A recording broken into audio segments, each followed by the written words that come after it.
హరీష్ రావు రాజీనామా చేయాలని ఫ్లెక్సీలు ఏర్పాటు చేస్తే బీఆర్ఎస్ నేతలకు ఎందుకంత భయమని ప్రశ్నించారు సిద్దిపేట జిల్లా కాంగ్రెస్ అధ్యక్షుడు నర్సారెడ్డి. ప్రభుత్వం రుణమాఫీ చేస్తే రాజీనామా చేస్తానని హరీషే ప్రకటించారని ఆయన గుర్తు చేశారు. ఫ్లెక్సీలు ఏర్పాటు చేయడం తప్పు అనిపిస్తే లీగల్ గా చూసుకోవాలంటున్న నర్సారెడ్డితో మా ప్రతినిధి Durga Reddy face to face. Siddipet జిల్లా కేంద్రంలో అర్ధరాత్రి హైడ్రామా చోటు చేసుకుంది. ఒకవైపు కాంగ్రెస్, మరోవైపు ఒకరు నినాదాలు చేసుకోవడం జరిగింది. వాస్తవం చూసినట్లు బీఆర్ఎస్ పార్టీకి సంబంధించిన వాళ్ళు ఒకరిపై ఒకరు నినాదాలు చేసుకోవడం జరిగింది. దీంతో పాటు కాంగ్రెస్ జిల్లా అధ్యక్షుడు మాజీ ఎమ్మెల్యే తుంకుట నర్సారెడ్డి ఉన్నారు. అసలు ఏం జరిగింది తెలుసుకునే ప్రయత్నం చేద్దాం. అసలు ఎందుకు ఈ యొక్క అర్ధరాత్రి హైడ్రామా చోటు చేసుకుంది, అసలు విషయం ఏంటి? ముఖ్యంగా రాజీనామా చేస్తా అని హరీష్ రావు గారు అన్నారు. మేము చేయమని ఎప్పుడు అనలే. ఆయనకు రాజీనామా చేసుడు ఎప్పటి నుంచో అలవాటు కదా. అదే ఫ్లోలో ఏమన్నాడు, 2 లక్షలు రుణమాఫీ చేస్తే నేను రాజీనామా చేస్తాను. కానీ కాంగ్రెస్ పార్టీ ఆయన కోరలే. కానీ ఆయనకు తెలిసి ఉండాలి, ఆయనకు చీము, రక్తము, రేషం ఉంటే రాజీనామా ఎందుకు చేస్తాను? నువ్వు 14-18 సంవత్సరాలలో 1 లక్ష రూపాయలు రుణమాఫీ చేస్తా అని చేయలే. కానీ మా రేవంత్ అన్న 2 లక్షల రుణమాఫీ చేస్తా 15th ఆగస్ట్ లోపల అని మాట ఇచ్చిండు. మరి దాని గురించి మేము కొన్ని ఫ్లెక్సీలు వేసిరు. హరీష్ రావు గారు మీరు ఎక్కడున్నారు, అగ్గిపెట్టి హరీష్ రావు గారు మీరు రాజీనామా చేస్తారా, మీకు దమ్ముందా అని మేము ఫ్లెక్సీలు వేసుకున్నాం.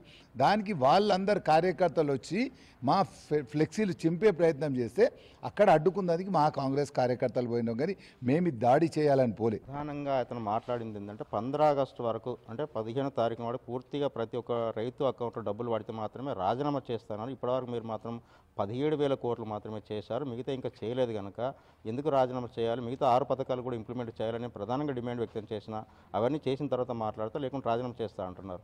ఈలోపే మీరు 15 ఆగస్టుకు 2 లక్షలు రుణమాఫీ చేశారు, మిగతా చేయలేదు అంటున్నారు. దీనిపై మీరేమంటారు? ముఖ్యంగా 6 గ్యారంటీలది మేము చేస్తాం, దానికి టైం ఉంది, తప్పక చేస్తాం. కానీ ఈయన మాట్లాడింది ఆ రోజు 6 గ్యారంటీల గురించి కాదు, ఓన్లీ రుణమాఫీ దాని గురించే మాట్లాడిండు. ఆయన స్పష్టంగా మాట్లాడు 6 గ్యారంటీలు మేము ఎప్పుడు అన్నామండి, గవర్నమెంట్ రాకముందు అన్నాం, అది చేస్తున్నాం, అది ప్రక్రియ స్టార్ట్ అయింది, నడుస్తుంది.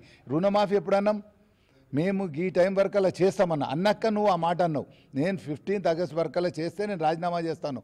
6 గ్యారంటీలు ఇప్పుడు తోడు కలుపుతున్నావు, కానీ మొదలు నువ్వు అన్నది కాదు, రుణమాఫీ గురించే నువ్వు మాట్లాడినావు. రాజీనామా చేయి, అదే మాట మీద ఉండు. ఇప్పుడు 17,000 కోట్లు అంటుండు కదా, మా నాయకుడు 32,000 కోట్లు. చిన్న చిన్న పొరపాట్లు అయినాయి కూడా మేము సరిదిద్దుకొని ఇంకా ఎంతమంది అర్హులు ఉంటే అందరికి కూడా చేస్తాం. ప్రధానంగా మీరు ప్రెస్ మీటో లేకుంటే వారు చేసిన ఆరోపణలు, మీరు ఆరోపణలు ఖండించడమో లేకుంటే మీరు ప్రెస్ మీట్ పెట్టుకోవడమో జరుగుతుంటుంది. ప్రధానంగా ఈ ఫ్లెక్సీల గొడవ ఎందుకు దారిస్తుంది? ఫ్లెక్సీలు కట్టాల్సిన అవసరం ఏమి ఏర్పడ్డది? ప్రధానంగా ఆయన క్యాంప్ ఆఫీస్కి నేను ఎక్కడికి పోలేదు, క్యాంప్ ఆఫీస్ నా ఫ్లెక్సీలు బలవంతంగా తీసేశారు, తొలగించారు అని చెప్పి ఒక ఆరోపణ చేస్తున్నారు. నిజంగా చాలా చోట్ల కూడా ఫ్లెక్సీలు మీరు ఏర్పాటు చేశారు, 2 లక్షలు రుణమాఫీ చేయడం, రాజీనామా చేశారు. అసలు నిజంగా అక్కడ గొడవ దారియడానికి ప్రధాన కారణం ఏంటి? ప్రధాన కారణం మేము ఫ్లెక్సీ చేసినామండి.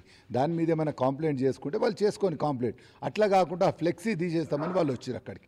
అది వచ్చుడే సమస్య. వాళ్ళు రావద్దు కదా, మేము తప్పు రాసినాం, లేకపోతే ఆయన ఏమైనా దూషించడం ఏదైనా ఫ్లెక్సీ మీద ఉంటే నువ్వు లీగల్గా కోర్టు కేసు వేయి. అట్లా వేయకుండా అవి తీసేస్తా అని నీ ధైర్యం ఏంది? నువ్వు అక్కడికి రావద్దు కదా.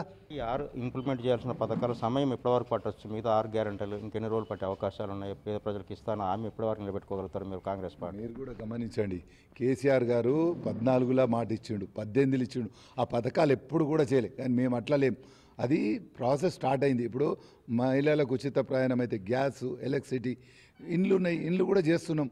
మాకు టైం కావాలి. రుణమాఫీకి ఎంత అయిందో మీరు అందరూ గమనిస్తున్నారు.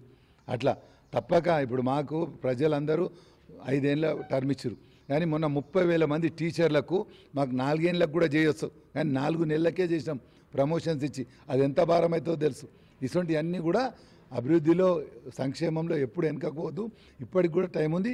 నిన్న కూడా చెప్పినాం, రుణమాఫీ చేయగానే రైతు భరోసా కూడా ఇస్తున్నామని. చూసినట్లయితే ఒకవేళ ఫ్లెక్సీ చేసుకుంటే ఒకవేళ నీకు ఇబ్బంది కలిగినట్టుంటే చట్ట ప్రకారంగా కేసు పెట్టాల్సిన అవసరం ఉంది. ఆ దిశగా ముందుకెళ్ళకపోవడము, నిజంగానే క్యాంప్ ఆఫీస్ అంటే ప్రభుత్వంతో నిర్మించింది కనుక అక్కడ సీఎం ఫిక్స్ ఉండాలి, ఆ తర్వాత మీద ఉండాలి కనుక ఒకటే ఎన్నిసార్లు చెప్పిన మార్చుకోలే కనుక అక్కడికి వచ్చి చేయడం జరిగింది. దాంతోపాటు చట్ట ప్రకారం పోవాల్సింది పోయి దౌర్జన్యంగా దాడికి దిగారు తప్ప దీంట్లో ఎలాంటి వాస్తవాలు లేవని చెప్పి తుంకున్న సైడ్ చెప్పే పరిస్థితి కనిపిస్తుంది. కెమెరా పర్సన్తో దుర్గారెడ్డి, బిగ్ టీవీ, సిద్దిపేట.